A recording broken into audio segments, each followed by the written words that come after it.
All right. Thanks so much, Eric. Thanks everyone for the questions. And I'm going to pass it off to Tamara from Astronomer.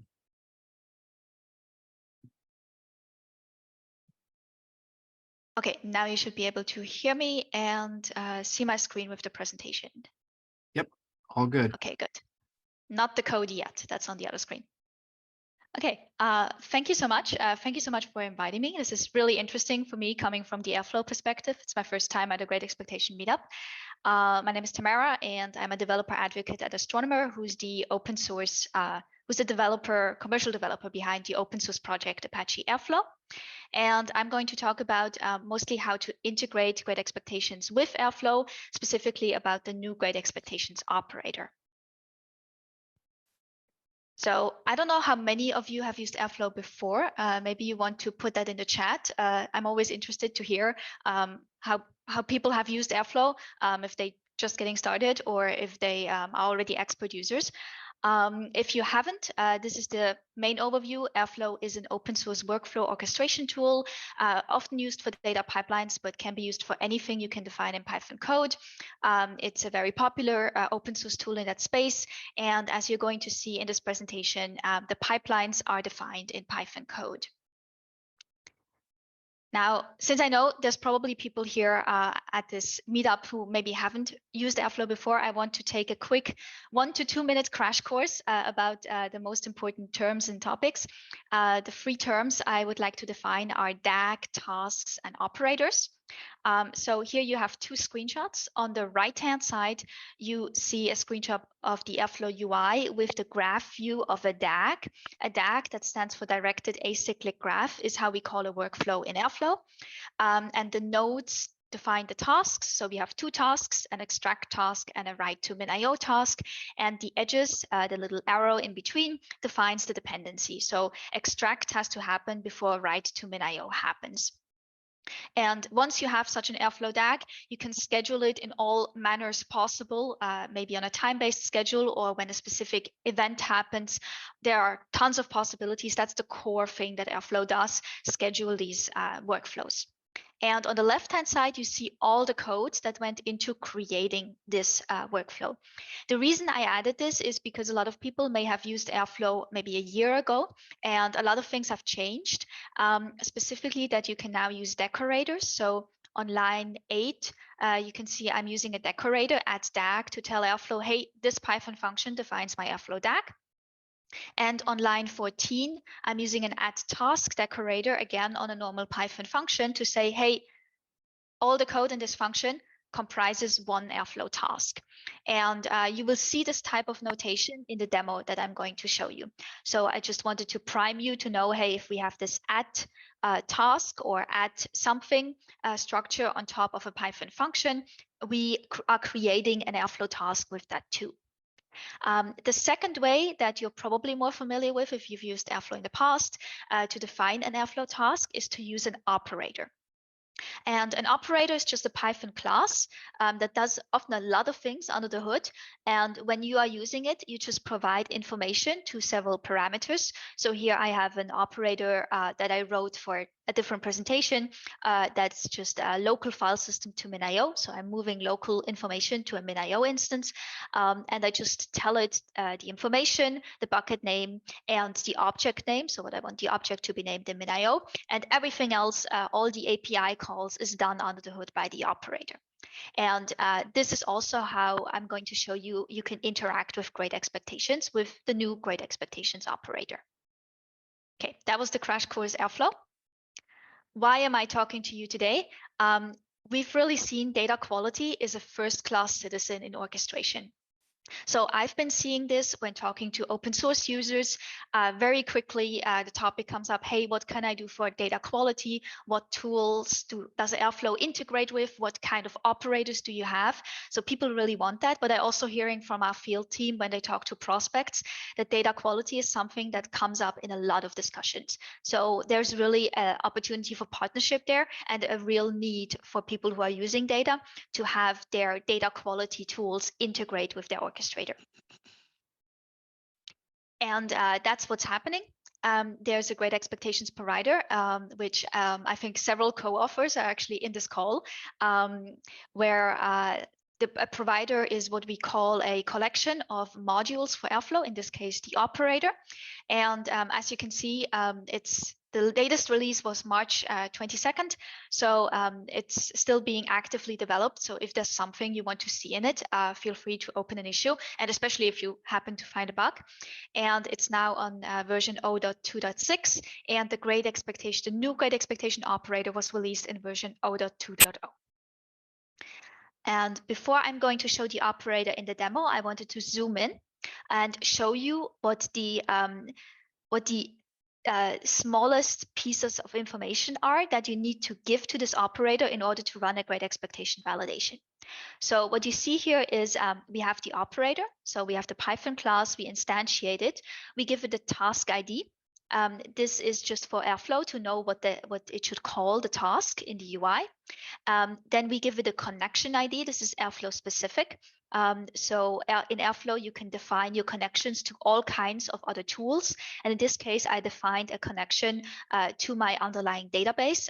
I'm using Snowflake in the example. And then I simply have to tell it where is my Great Expectation root directory. So I'm giving it the path to that. That's stored in the gx root dir variable. And then I give it the name of the table I want to run my expectations on and the expectation suite name. Now, since you probably all even much more experts on Great Expectation than me, you're probably thinking, well, there's a ton missing here. There's no checkpoint, all of that. And the cool thing about the new Great Expectations operator is that you don't have to define those. You can if you want to. The operator has a ton of different parameters, and you should be able to customize it in any way that you need to and are used to run Great Expectations. But if you are new to Great Expectations, and if you are maybe coming from the Airflow side or just someone who's new to the space in general, this is all you need now to run a Great Expectation suite on your data from within Airflow. So it simplifies a lot of steps to make it easier for people to get started. These are the main points that are new. We can use an Airflow connection.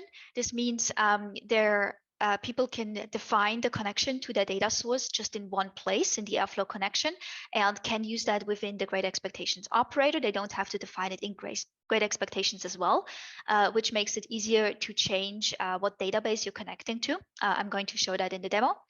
And it creates a default checkpoint if none is provided, but the checkpoint is still fully customizable via a parameter. And also, this was very important to do because it's not a major release. If you're using an older version of the Great Expectation operator, it should be fully backwards compatible. So you shouldn't have an issue when you're updating it. Okay, those were a lot of words and slides. Now I want to show you what this looks like in a small mock pipeline. I made a little ELT pipeline using energy capacity data of some European countries. And I want to analyze it. And what I was thinking was, I want to use Great Expectations to check my data quality. And for all the other steps, I'm using a different package that's built on top of Airflow called the AstroPython SDK. This is also open source, so fully available for you. And it was built by a team at Astronomer. And you will see why I'm using it, because it makes a lot of steps a lot easier, especially loading in files and using pandas on relational data. Now, with that, let's hop over. So in case you haven't used Airflow, this is the Airflow UI. I'm running locally here. And I have one DAG here running. And if I click on it, I have the graph view. This is the same view I showed earlier with just the 2 tasks. But now we have a little bigger pipeline. We have 5 tasks in this DAG. And one, which is a little special, it runs on the side here. It's called cleanup. This is a special task that will, in the end, clean up all the temporary tables that I'm creating. So this is here, so the DBA is not mad at me at the end of the day. But the actual pipeline is down here. We have a load file task. So we're first loading a file into our database. We're running a very simple transformation on it. And then I'm using the Great Expectations operator here to validate my data, running one expectation on it, And lastly, if that validation passes, so if all the validations are correct and my data is the way I expect it to, and the transform task, of course, also has to be successful, then I'm running my analyze function. And now this DAG could be scheduled on any kind of cadence or on any kind of dependency of events happening in other data tools. Now let me hop over into my code. You should now see my VS Code. And what you're seeing here, I will not go into detail in all of the folders and files here because probably that would take a while. But this is an Astro project, so it's an Airflow project that was created using the Astro CLI, which is also open source. And the important things to note is we have a Docker file here. So we're running Airflow within Docker. It's the Astro runtime, but this is equivalent to open source Airflow. And we have a requirements file. So I'm installing the packages that I need in my Airflow environment. I'm installing the provider package so I can use the GreatExpectationsOperator. I'm installing the Astro Python SDK, and I'm also using scikit-learn. And apart from this, the only things that are interesting right now is the include folder and the DAX folder. The include folder is a folder that will automatically be hosted in the Docker container. So anything you put here will also be in your Docker container and available to your DAX. And the DAX folder will contain your DAX.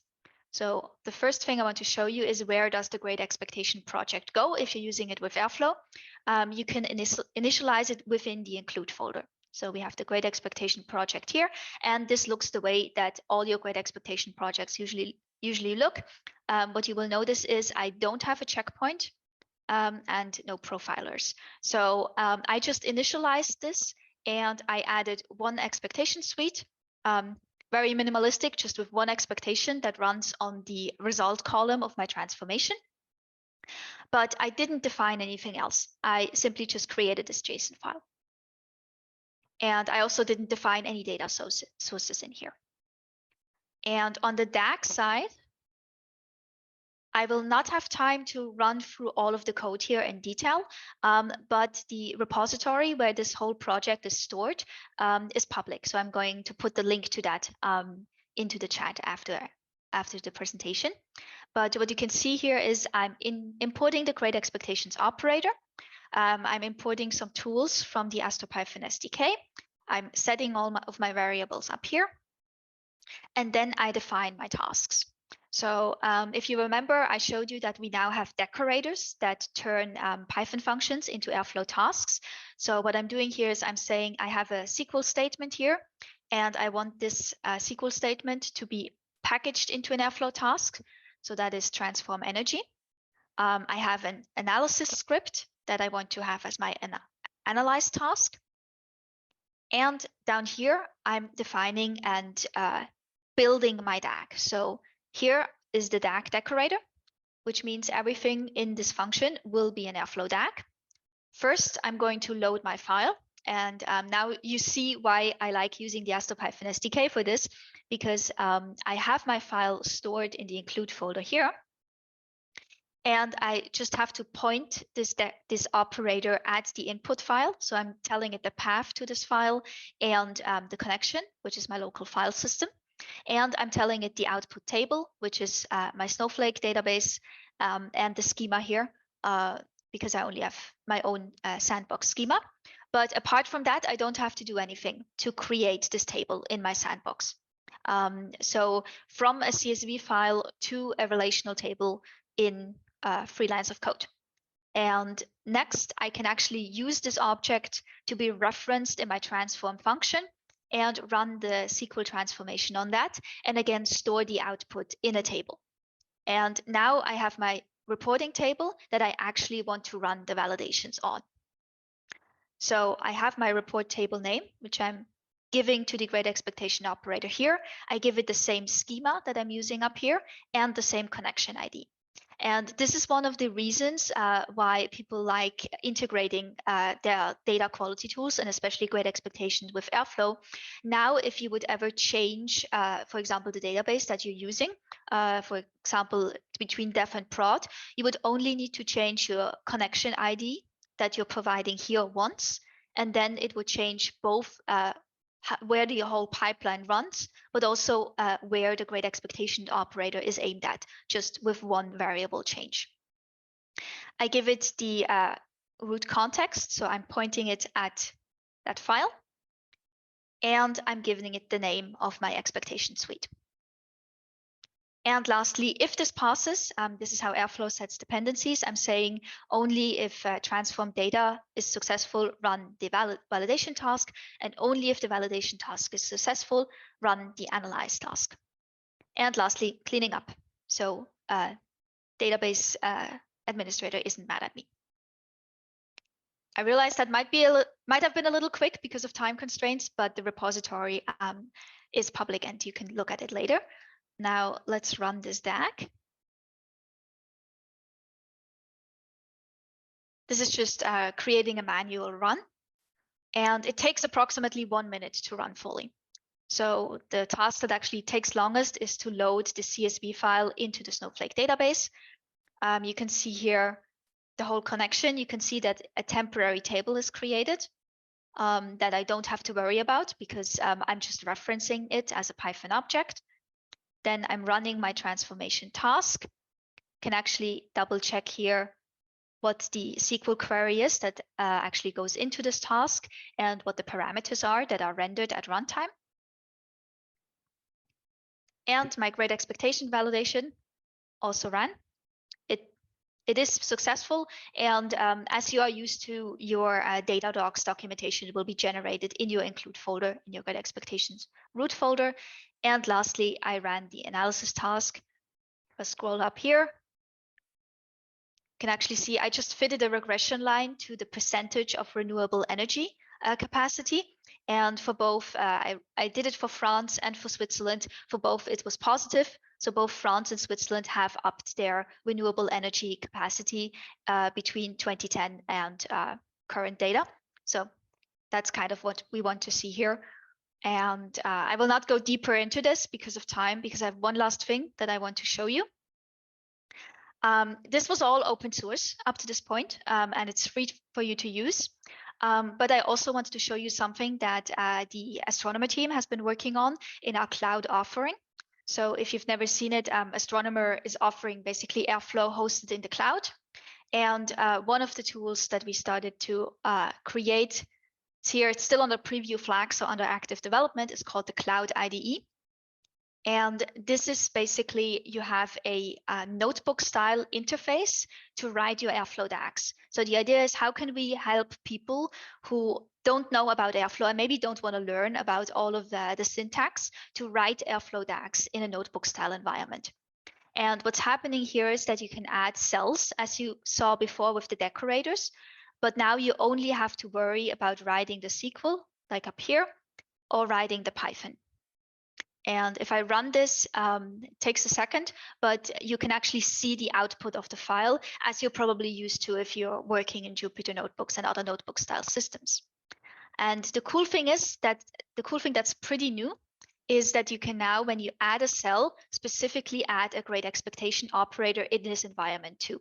And then you get a whole cell with all the parameters that you can give to this Great Expectation operator.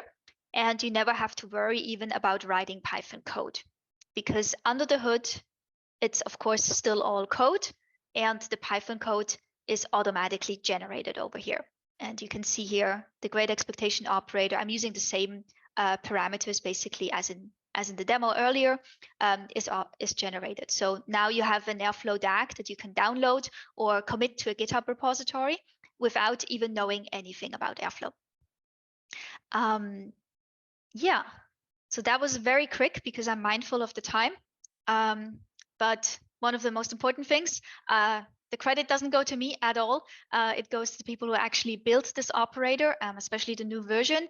So Benji, Tal, and Kaxel were the three main people involved. But of course, many more people who contributed to it and are still contributing to the Great Expectations operator and provider. And of course, the Cloud IDE, massive props to the Cloud IDE team who have built that over the last few months. Yeah, and lastly, if you want to learn more about Airflow, we have an academy, we have a lot of Learn documentation. And if you're interested in having a look at the cloud offering, you can now start a free guided trial. Yeah, and please tell us how that is working because that's very new. But then you can check out the Cloud IDE too. Amazing. Thanks so much. Thank you. I Yeah, hope well I was done. okay in time. Yeah, that was great. Super efficient. Thank you so much. And just for there's you definitely have some questions in the chat, and I think they're looking forward to getting their hands on your resources for the presentation. Also, we have a Slack channel in the GX community for the operator. So I'm just going to double check. For some reason, I'm forgetting what it's named. Yeah. I'm going to put the GitHub repo link in the chat in the meantime. I think that's the main thing probably that people were asking about because I was way too fast over that code. No chance to. Yeah, check that out. And then also in the channel Integration Airflow, feel free to ask more questions. Tamara will I'm sure in the Airflow team or the Astronomer team will see it as well, along with our team. Yeah, so thanks so much, Tamara. Yeah, thanks for having me.